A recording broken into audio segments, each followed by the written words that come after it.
चलिए भाई शुरू करते हैं अपने। और भारत के भौतिक प्रदेश शुरू करने हैं अपने को। कल अपने ने नक्शा समझा था भाई। और कहीं ना कहीं हमने ये भी देख लिया था कि भारत में नक्शे में लगभग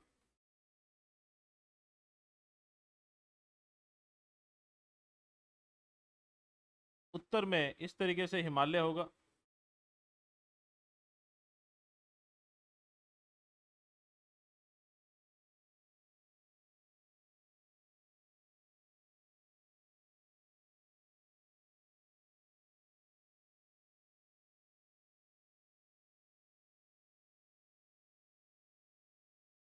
या इसे अपने बोल सकते हैं भाई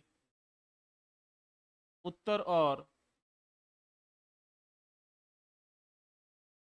उत्तर पूर्वी पर्वतीय क्षेत्र। इसके बाद आपको अच्छे से पता है भाई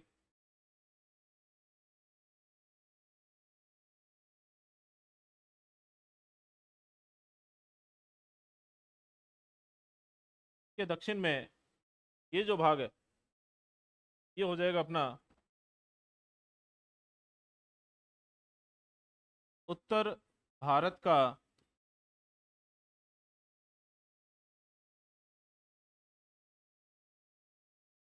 विशाल मैदान। और इसके दक्षिण में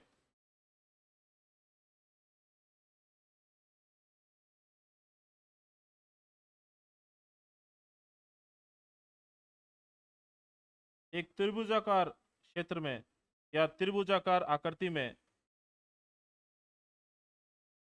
इस तरह से प्रायद्वीपीय पठारी प्रदेश हो जाएगा भाई।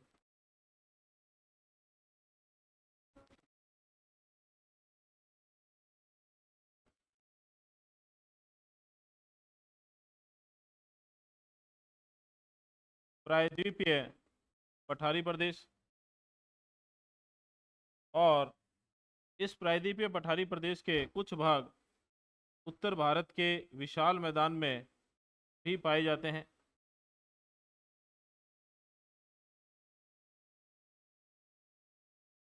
जिसमें से अपने को ये अरावली वाला ध्यान रखना है, क्योंकि अरावली के पश्चिम में ये जो मैदानी क्षेत्र है ये मरुस्थल में बदल गया अभी। तो ये अपने राजस्थान जीके में भी क्वेश्चन आता है, राजस्थान का जो मरुस्थल है उसका बनने का सबसे बड़ा कारण क्या है। ठीक है भी, तो उसका बनने का सबसे बड़ा कारण है मानवीय क्रियाएं, जिसमें आती है अति पशुचारण। ठीक है भाई, तो ये जो है किस में बदल गया, मरुस्थल में बदल गया। अब इसको आप चाहो तो इसके साथ मान लो या इसको अलग से मान लो, लेकिन अगर आपने राजस्थान जीके पढ़ी होगी तो इसमें साफ आता है भाई उत्तर पश्चिमी रेतीला मैदान किसका भाग है, और उसका आंसर क्या होता है, उत्तर भारत का विशाल मैदान का। इसके बाद ये जो समुद्र तटीय क्षेत्र है प्रायद्वीपीय पठारी प्रदेश के पश्चिम और पूर्व में मुख्यतः समुद्र की लहरों के द्वारा लाई गई मिट्टी से निर्मित। ये हमारा एक और भौतिक प्रदेश हो जाएगा, कौन सा, तटीय मैदान।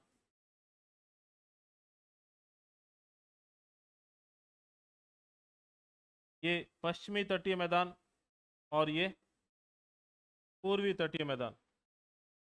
एक सिंपल सा आपसे क्वेश्चन पूछता हूं मैं कि भी ऐसा कौन सा राज्य है जो पश्चिमी और पूर्वी दोनों ही तटीय मैदानों का निर्माण करता है।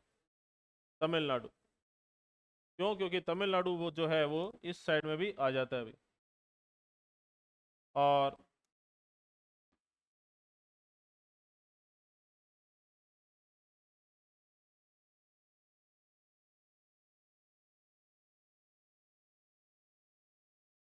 इसके बाद ये लास्ट में आ जाते हैं द्वीपीय समूह।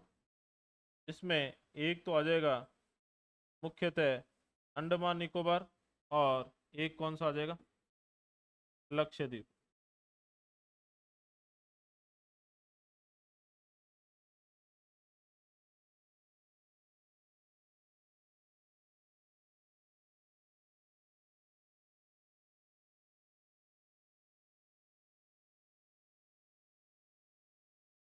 तो ये अपने को ये चार पढ़ना है अभी। अब देखिए कुछ एक बातें कि भारत को कितने भौतिक प्रदेशों में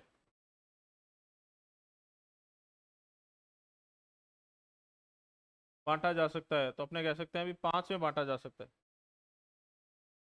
भारत को जलवायुवीय खंडों में या जलवायु के हिसाब से कितने भागों में बांटा जा सकता है, 2 में बांटा जा सकता है।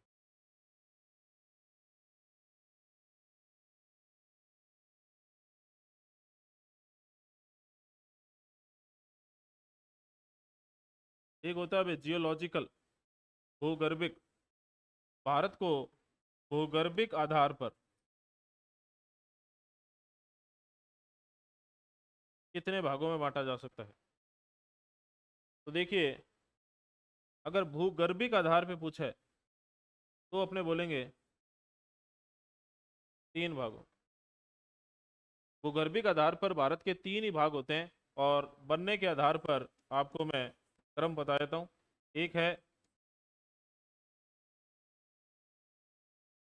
प्रायद्वीपीय पठारी प्रदेश, यही सबसे पहले बना था भाई। दुनिया की, भारत ही नहीं दुनिया की सबसे प्राचीनतम चट्टानों से मिलकर बना हुआ है। तो भाई सीधी सिंपल सी बात है, भूगर्भ मतलब धरती के अंदर, तो धरती के अंदर ये तटीय मैदान इसी का ही तो भाग है। धरती के अंदर जो चट्टानों के आधार पर तटीय मैदान कोई अलग से नहीं है, किसका भाग है, ठीक है, प्रायद्वीपीय पठारी प्रदेश का ही भाग है। इसमें दूसरे नंबर पे आएगा, जो 2 नंबर पे बना वो था हिमालय। ये भाग यहाँ पर यूरेशियन प्लेट से आके टकराया था, तो हिमालय बना, और फिर हिमालय से नदियां नीचे उतरी तो बना उत्तर भारत का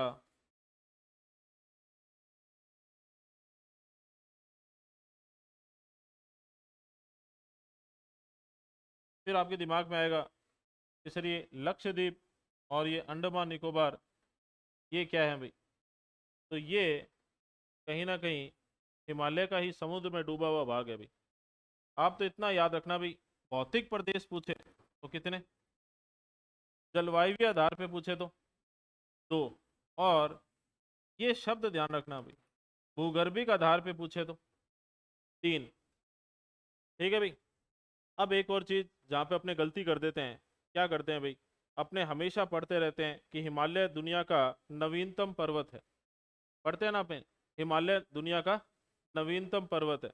लेकिन अपने से क्वेश्चन क्या पूछा उसने कि भारत का नवीनतम, भारत का नवीनतम भौतिक या भूगर्भिक भाग कौन सा है, और ऑप्शन में हिमालय देख के अपने कहीं गलती से टिक कर दें तो नहीं भाई, हिमालय की तुलना कर रहे होते हैं अपने दुनिया के सारे पर्वतों से, तब अपने कहते हैं कि ये नवीनतम है।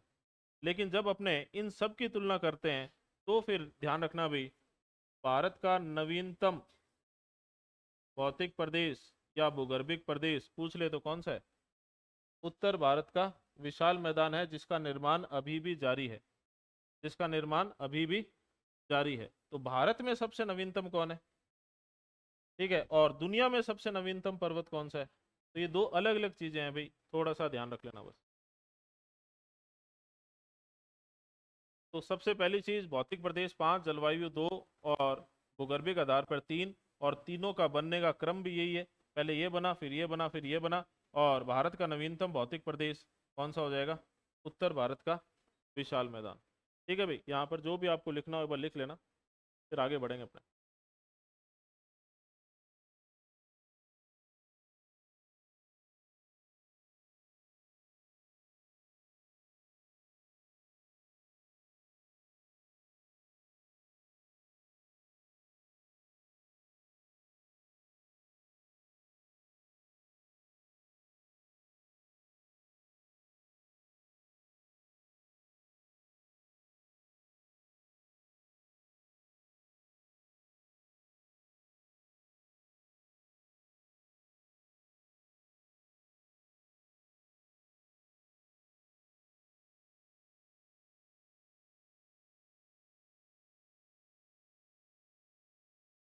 खास तौर से ये चीज लिख लेना भाई।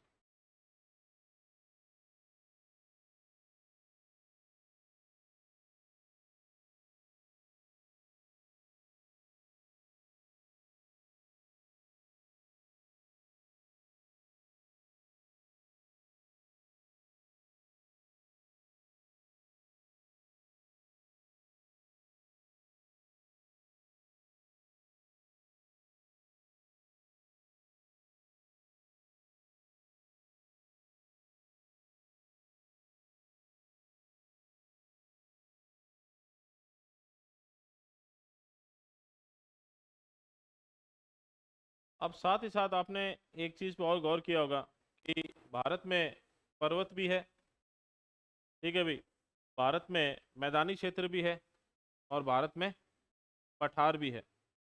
तो अपने को छोटा सा एक और चीज़ याद करनी है कि भाई इनके प्रतिशत करने हैं।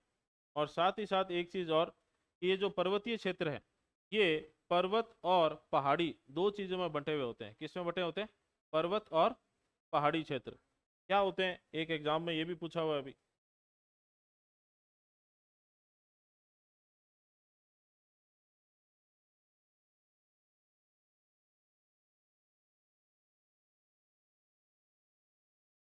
भारत में पर्वतीय क्षेत्र जो है वो बैठते हैं 10.5 के आसपास, और पहाड़ी क्षेत्र जो है वो बैठते हैं 18.6% के आसपास। ठीक है भाई, ये ध्यान रखना। चलो पहले सारे लिख लेते हैं फिर देखेंगे। इसके बाद में पठार आ जाते हैं। भारत में पठार जो हैं वो लगभग 27.7 के आसपास, और लास्ट में बच गया मैदान। तो ये मैदान सबसे ज़्यादा होते हैं, ये हैं 43.2 के आसपास।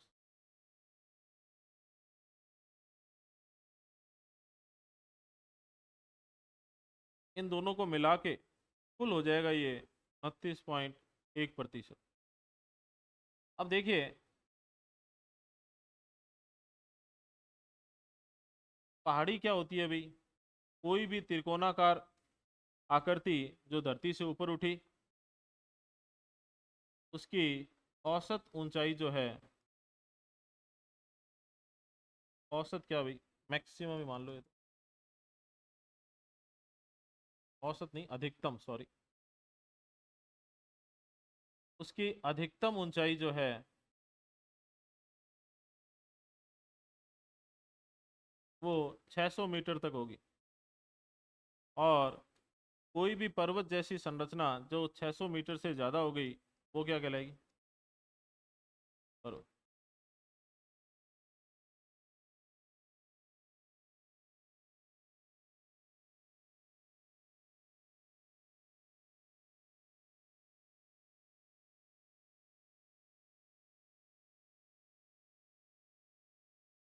तो भारत में बड़े पर्वत जो है वो है 10.5, छोटी पहाड़ियाँ या पहाड़ी क्षेत्र 18.6। कुल मिला के ये 31% के करीब बैठ जाते हैं, 29.1 के करीब। पठारी क्षेत्र 27.7 के करीब है, और सबसे ज़्यादा कौन है? मैदानी क्षेत्र। कितना है? 43.2%।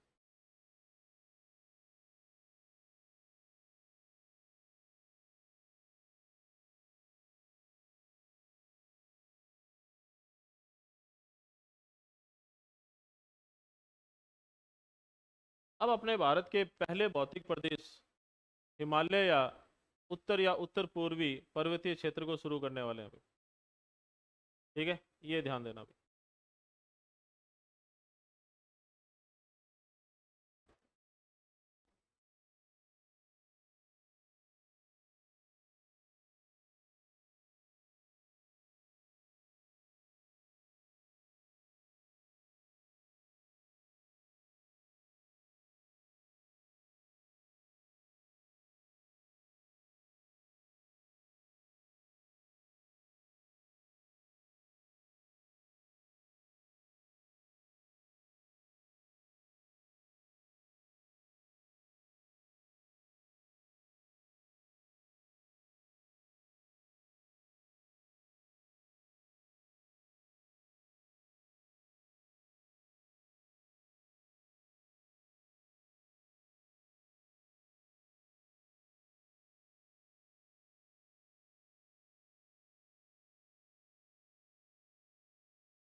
देखिए भाई, यहाँ पर मैंने 3 लाइंस बनाई है, ठीक है, आगे काम आएगी भी ये।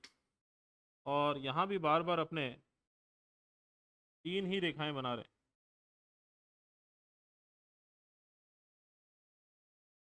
तो हिमालय का विस्तार इस तरीके से है भाई।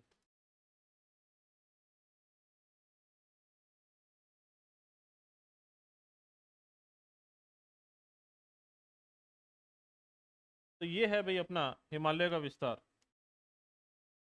अब ध्यान देना भाई कि सबसे पहला पॉइंट तो हिमालय पर क्या आएगा, कि हिमालय जो है भारत के कहाँ है, उत्तर में।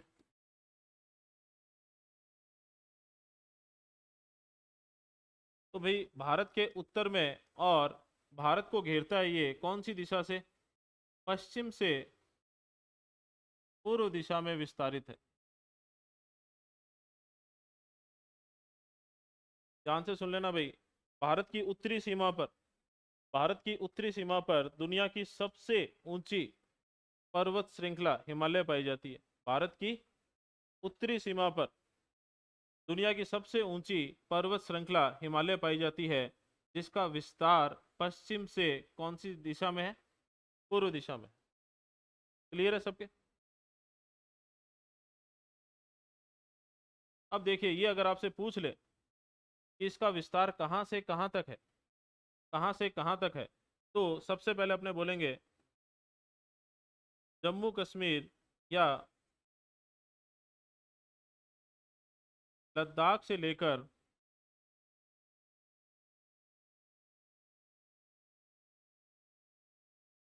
अरुणाचल प्रदेश तक।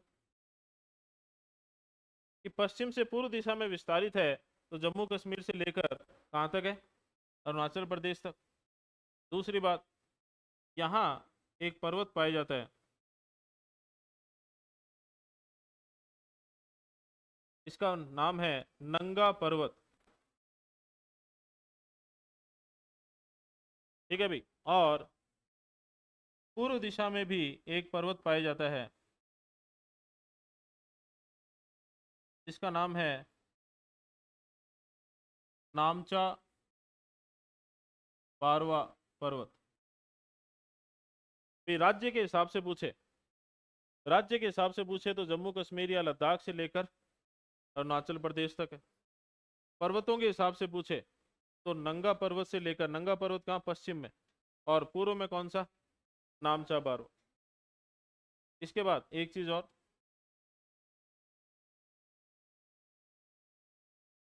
यहाँ से सिंधु नदी जाएगी, और यहीं से ब्रह्मपुत्र नदी जो है वो उद्गमित होती है।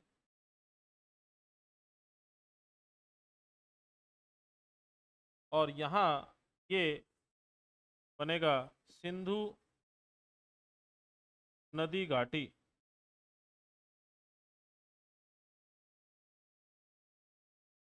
यहाँ पे बहुत गहरा खड्डा बनता है भाई, सिंधु नदी बनाती है, तो इसको सिंधु नदी घाटी, या एग्जैक्ट वर्ड जो है वो है गॉर्ज। क्या नाम है, गॉर्ज। तो सिंधु नदी गॉर्ज या सिंधु गॉर्ज से लेकर उधर की साइड में कौन सी नदी है, ब्रह्मपुत्र।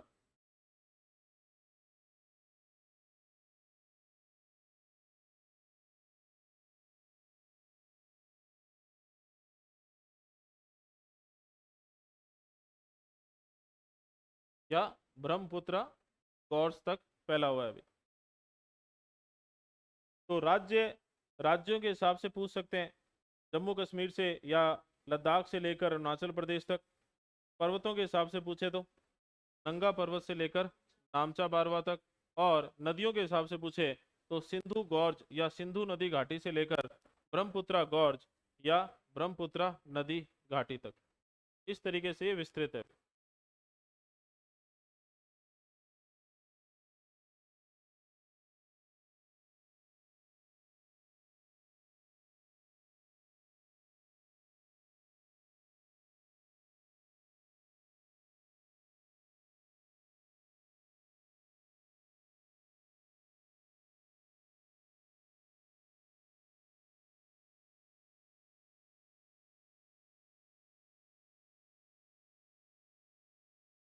ये तो सबको पता है भाई कि दुनिया की सबसे ऊंची पर्वत श्रृंखला है। लेकिन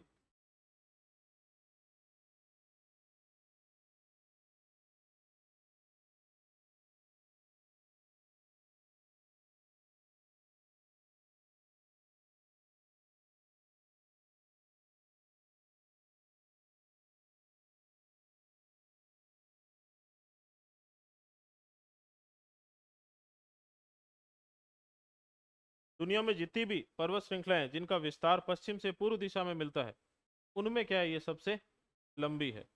दुनिया की सबसे लंबी नहीं है ये, दुनिया की सबसे लंबी एंडीज है। ठीक है, कहाँ मिलती है? दक्षिण अमेरिका में। उसका विस्तार जो है वो उत्तर से दक्षिण दिशा में है। कहाँ से? उत्तर से। तो लंबाई में तो ज़्यादा लंबी है, लेकिन पूछे ही वो ये कि भाई ये बताओ पश्चिम से पूर्व में विस्तारित पर्वत श्रृंखलाओं में सबसे लंबी कौन सी है? तो अपना हिमालय ही है।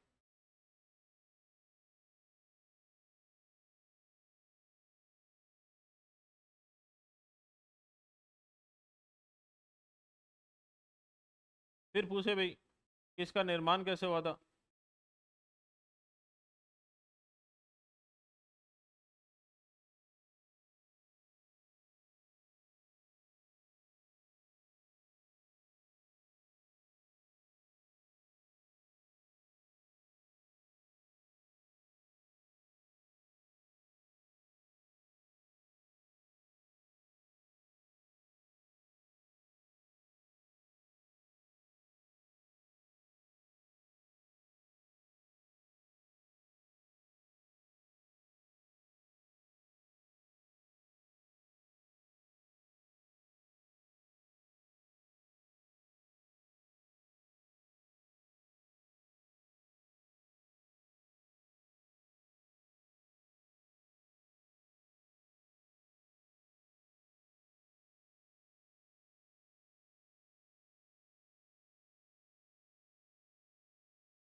हाँ भाई, इसका निर्माण कैसे हुआ था? तो भाई करोड़ों साल पहले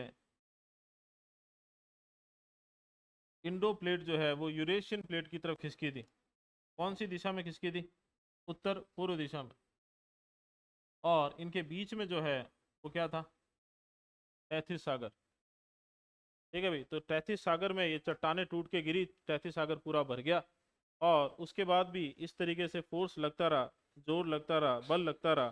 तो ये जो चट्टाने टूट के इसमें गिरी, ये चट्टाने क्या हो गई? ठोस हो गई।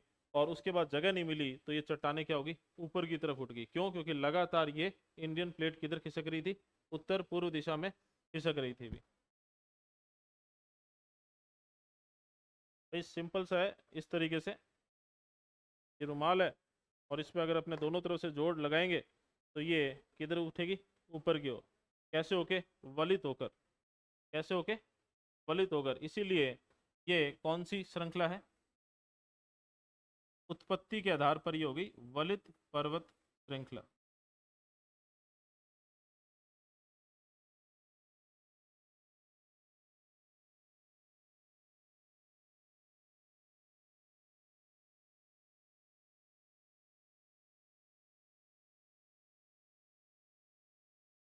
तो अब ध्यान से देखिए भाई, भारत के उत्तर में भारत के उत्तर में दुनिया की सबसे ऊंची पर्वत श्रृंखला हिमालय पाई जाती है, जिसका विस्तार किधर है? पश्चिम से पूर्व दिशा में। जम्मू कश्मीर या लद्दाख से लेकर अरुणाचल प्रदेश तक, नंगा पर्वत से लेकर नामचा बारवा पर्वत तक, या सिंधु गौर से लेकर ब्रह्मपुत्र गौर तक। ठीक है भाई, दुनिया की सबसे ऊंची पर्वत श्रृंखला है। पश्चिम से पूर्व दिशा में जो विस्तारित है उनमें सबसे लंबी है। ठीक है भाई, इसका निर्माण कैसे हुआ था? तो इंडो ऑस्ट्रेलियन प्लेट जो है वो यूरेशियन प्लेट की तरफ खिसकी थी। ठीक है, कौन सी दिशा में खिसकी थी? उत्तर पूर्व दिशा में। और बीच में कौन सा था? तैथिस सागर। तो आज हिमालय कहाँ है जहाँ कभी क्या हुआ करता था? तैथिस सागर हुआ करता था। और इसीलिए इसे क्या कहते हैं? वलित पर्वत श्रृंखला कहते हैं।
अब अगला क्वेश्चन जो आता है इसमें, तो ये पूछ ले भाई कि निर्माण कैसे हुआ, वो तो ठीक है। फिर इससे पूछ ले कि भाई इसका उद्गम कहाँ से हुआ, इसका उद्गम कहाँ से हुआ। तो अपने कहते हैं भाई पामीर की ग्रंथि से हुआ। पामीर क्षेत्र है भाई, कहाँ पर है, मध्य एशिया, सेंट्रल एशिया में, वहां से माना जाता है। वो भी अपने एक छोटा सा डायग्राम बना के समझ लेंगे।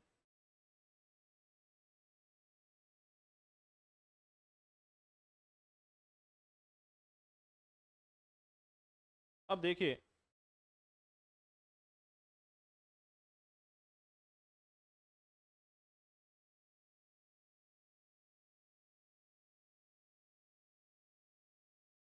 इसका उद्गम कहाँ से हुआ। तो अपने कहते हैं भाई, देखिए कोई सीधी सीधी पर्वत होते हैं ना, एकदम सीधी रेखा में, तो श्रेणी कह देते हैं। बहुत सारी श्रेणियां हो तो श्रृंखला कह देते हैं। लेकिन कोई ऐसा क्षेत्र जिसमें गोलाकार क्षेत्र में बहुत सारे पर्वत इस तरीके से मिल जाए, तो उसे अपने ग्रंथि कहते हैं। तो ये है पामीर ग्रंथि, और कई बार इसे पामीर का पठारी क्षेत्र भी बोल देते हैं। यहाँ से हिमालय का उद्गम हुआ है।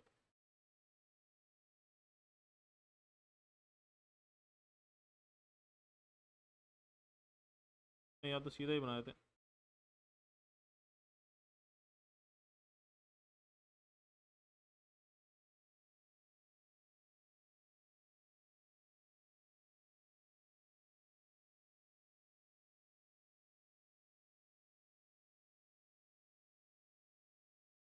ठीक है, इससे बहुत सारी पर्वत श्रृंखलाएं निकली।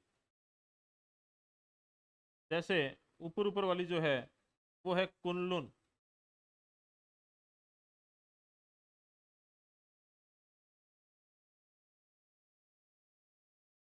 कौन सी है, कुनलुन पर्वत श्रेणी। ये तिब्बत, या तिब्बत भी नहीं कहें तो सीधा लिखते हैं चीन में है।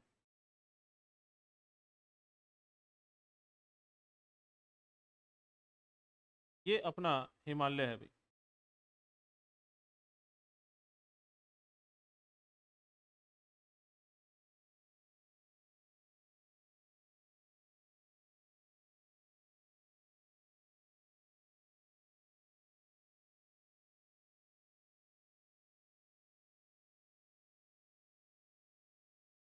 ठीक है भाई, यहाँ ये है सुलेमान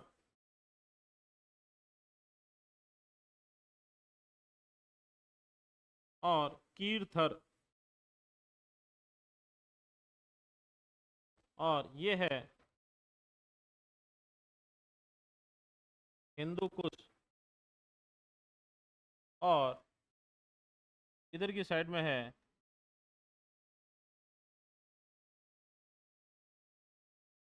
एराकान योमा। अब अपने को सीधे सीधे याद करने हैं, सीधा क्वेश्चन बनता है अभी, हिंदू कुश के पर्वत कहाँ है।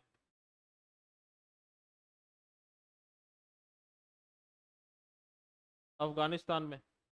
ठीक है भाई, सुलेमान और कीरथर कहाँ है, पाकिस्तान में। हिमालय कहाँ है, तो भारत, नेपाल, भूटान। ठीक है भाई, कुल्लून कहाँ है, चीन में है। ये जो हिमालय का एक विस्तार है एराकान योमा, ये कहाँ पाया जाता है, म्यांमार।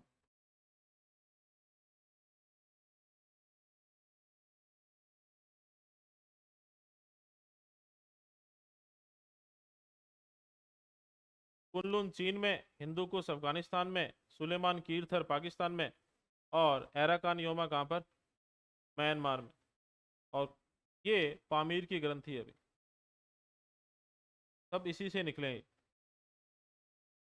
और कुनलुन और हिमालय के बीच का वो क्षेत्र, जो गति हुई थी ना, किसकी गति हुई थी, इंडो ऑस्ट्रेलियन प्लेट की, उससे अप्रभावित रही। तो ये जो क्षेत्र है, यहाँ पर पहाड़ नहीं पाए जाते, एक बहुत बड़ा पठारी क्षेत्र है, और इसे हम क्या कहते हैं,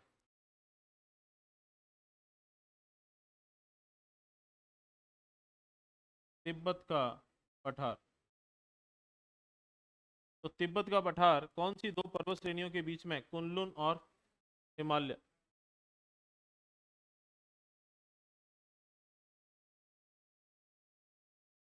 दुनिया का सबसे ऊंचा पठार है?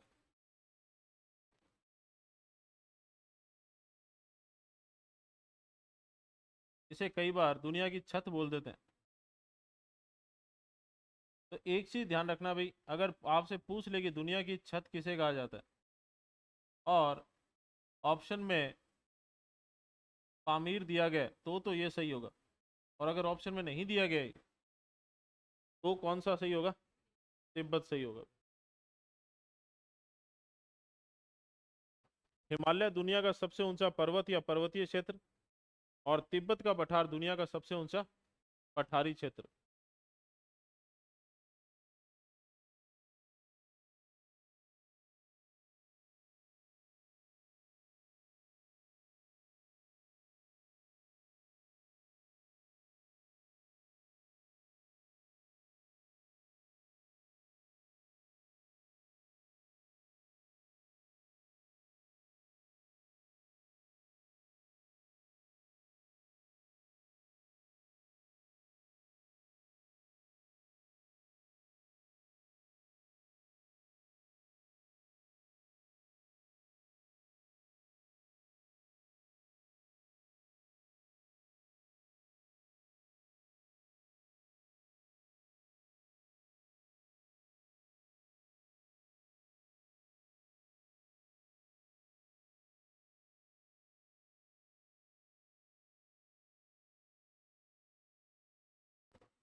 बार बार अपने हिमालय बना रहे हैं भाई।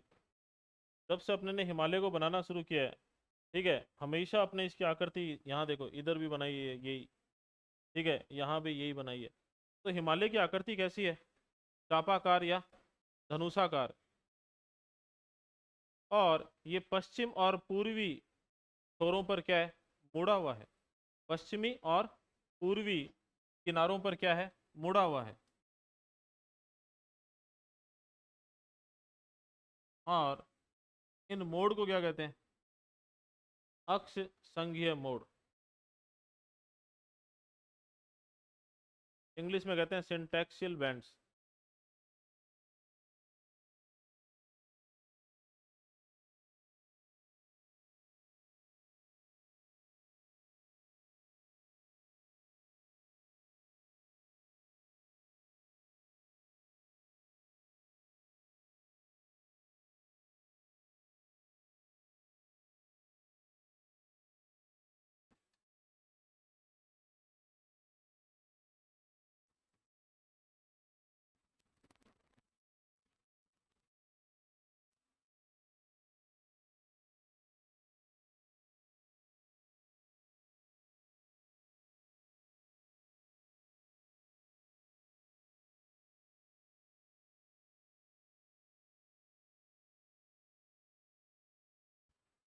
अब देखिए भाई, इस आकृति में है तो एक तो सतह क्या होगी? उत्तल होगी, और एक क्या होगी? अवतल होगी। ठीक है, जिधर की ओर उभार होता है वो उत्तल होती है, ठीक है भाई, कॉन्वेक्स। और जिस तरफ खड्डा सा होता है वो अवतल होती है, कॉनकेव। तो अवतल सतह पूछ ले आपकी, हिमालय की अवतल सतह किस तरफ है? तिब्बत या चीन की तरफ, क्योंकि हिमालय के इधर तिब्बत या चीन है। और हिमालय के दक्षिण में उत्तल वाली सतह पर कौन है? भारत या उत्तर भारत का विशाल मैदान।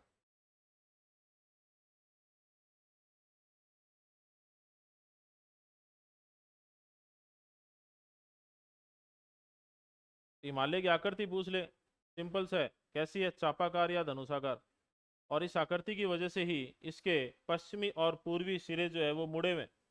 इन मोड़ों को क्या कहते हैं भाई? अक्ष संघीय मोड़। और इसी वजह से ये जो उभार वाली सतह है, उभार वाली सतह को कहते हैं उत्तल सतह। उत्तल सतह किधर है? भारत या उत्तर भारत के विशाल मैदान की तरफ। यह है उत्तल सतह, ठीक है भाई। और अवतल सतह किधर है? तिब्बत या चीन की सतह।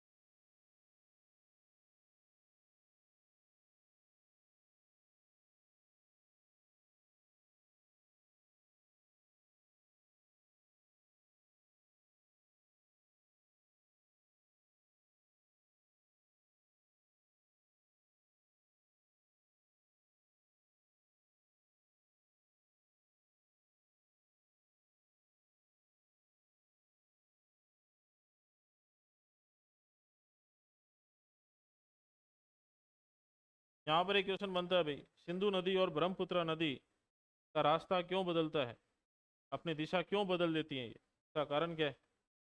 अक्ष संघीय मोड़, हिमालय के अक्ष संघीय मोड़, हिमालय मुड़ता है वो नदियां मुड़ जाती है।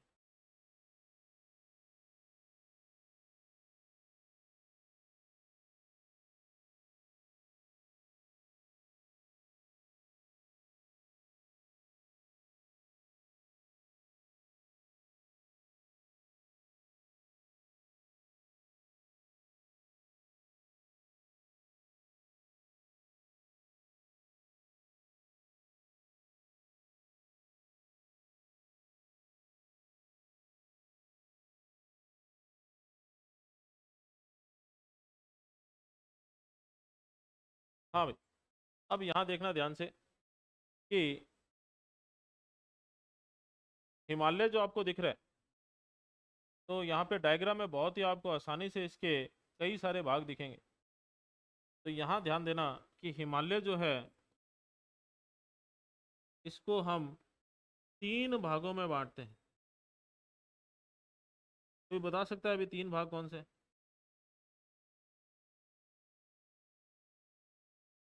मुख्य हिमालय, मध्य हिमालय और शिवालिक, वो कह रहे हो क्या? तो ध्यान देना भाई, वो नहीं है। वो क्यों नहीं है? 3 भाग हैं इसके। पहला है पार या ट्रांस हिमालय, पार या ट्रांस हिमालय।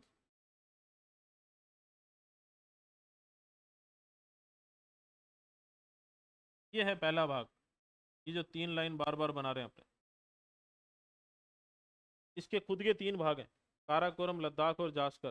करेंगे अभी। फिर इसका दूसरा भाग है मुख्य हिमालय।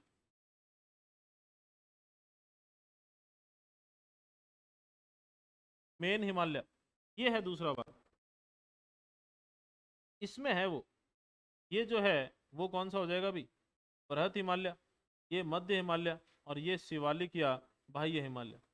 ये इसके 3 भाग हैं, जो आप अपने नॉर्मली गलत बोल देते हैं कि हिमालय के वो 3 भाग है। नहीं, वो किसके भाग, किसके 3 भाग हैं? मुख्य हिमालय के। और एक भाग आपको इधर दिखेगा, इस पर अपने आप में क्वेश्चन बनेगा, देखो बहुत ही आसान सा क्वेश्चन। तो कहते हैं पूर्वांचल।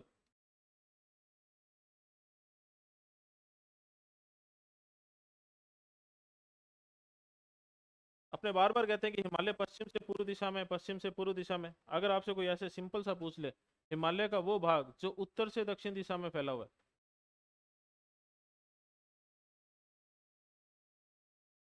पूर्वांचल। पूर्वांचल का विस्तार कौन सी दिशा में? उत्तर से दक्षिण दिशा में। तो ये जो लाइनें बनाई हुई ना मैंने, ये है पूर्वांचल। अब अपने पास 3 भाग हो गए भाई। ये कौन सा है? पार या ट्रांस हिमालय। ये कौन सा है? मुख्य हिमालय। और ये कौन सा है? पूर्वांचल।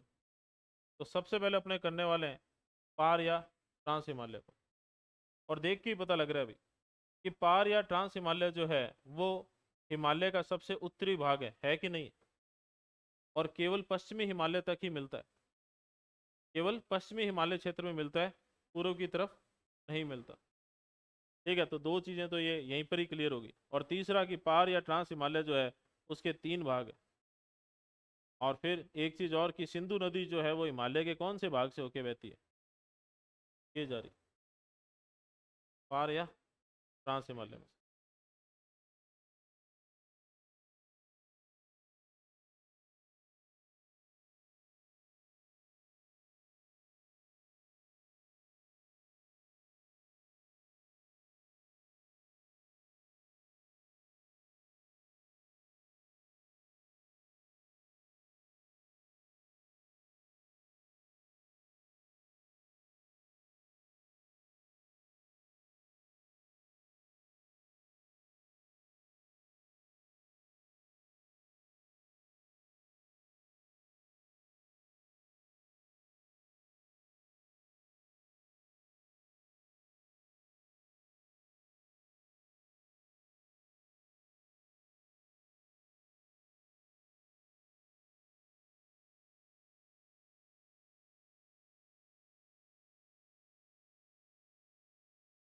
ये है भाई अपना पार या ट्रांस हिमालय, और ये खुद 3 भागों में बटा हुआ होगा।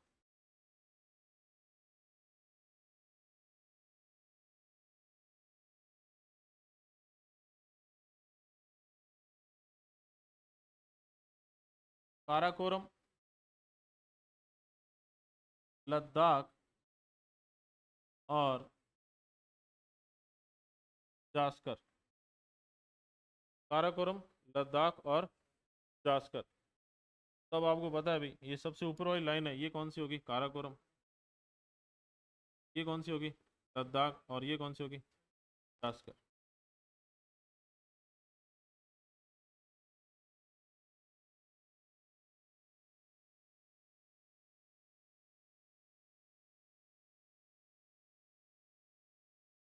इस काराकोरम में हम एक पर्वत पढ़ने वाले हैं, इसका नाम है K2 या गॉडविन आस्टिन।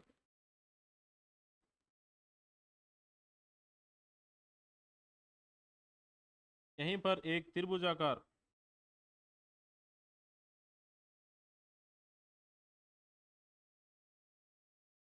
ठीक है भाई, त्रिभुजाकार ग्लेशियर मिलता है, हिमनद, बर्फ का बहुत बड़ा टुकड़ा। ये कौन सा ग्लेशियर है भाई?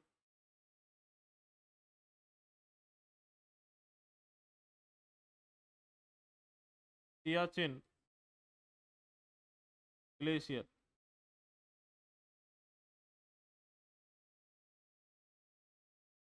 ये जो लद्दाख है,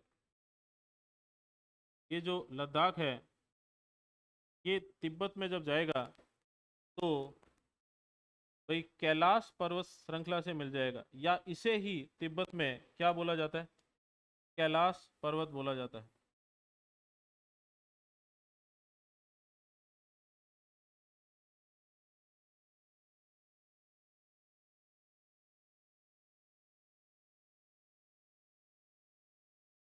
और इस कैलाश के दक्षिण में एक झील है, मानसरोवर। और यहीं से सिंधु नदी का उद्गम होता है।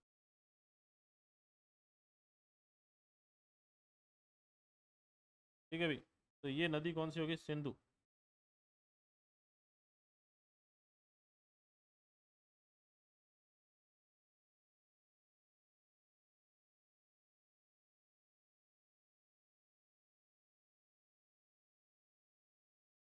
अब ये सारे पॉइंट आपको मैं लिखवा दूंगा। बोखारचू ग्लेशियर है, इस बोखारचू ग्लेशियर से कौन सी नदी निकलती है? सिंधु नदी निकलती है।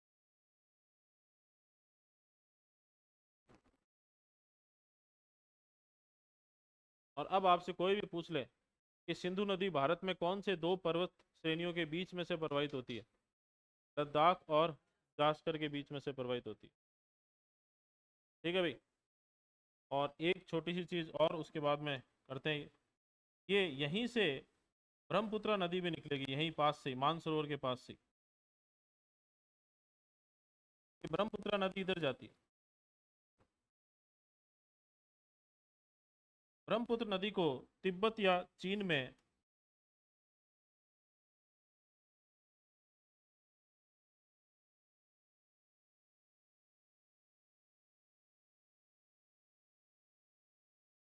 यारलुंग सांगपो कहते हैं। ठीक है भाई, जिसका जल पवित्र कर दे, मतलब होता है उसका। तो यारलुंग सांगपो नदी किसको कहते हैं? ब्रह्मपुत्र को। कहाँ कहते हैं? तिब्बत या चीन में। अच्छा, सिंधु नदी जो है उसको इंग्लिश में क्या कहते हैं? इंडस।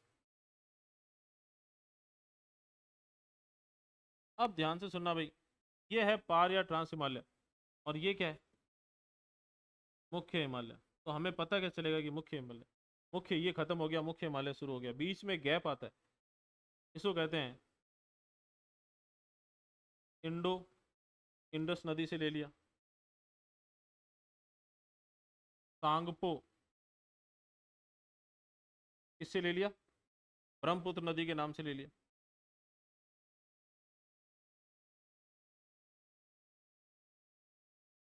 तो एक दरारनुमा क्षेत्र आता है जहाँ पे पहाड़ नहीं पाए जाते, उसे कहते हैं इंडो सांगपो सत्तर जोन। किसको किससे अलग करता है? पार या ट्रांस हिमालय को मुख्य हिमालय से अलग करता है। इसमें आपको लिखवा देता हूँ मैं, तो टाइम हो गया, चलो कोई नहीं, कल लिखवा देंगे आपको ये।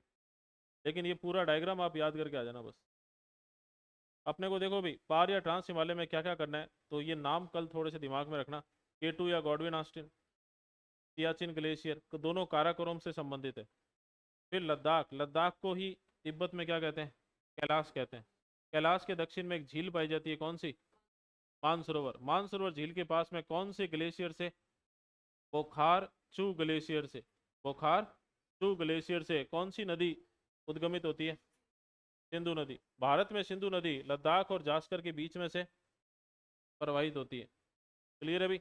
और फिर सबसे लास्ट चीज, ये पार या ट्रांस हिमालय को मुख्य हिमालय से कौन अलग करता है, या इनके बीच में क्या पाया जाता है? Indo Tsangpo suture zone.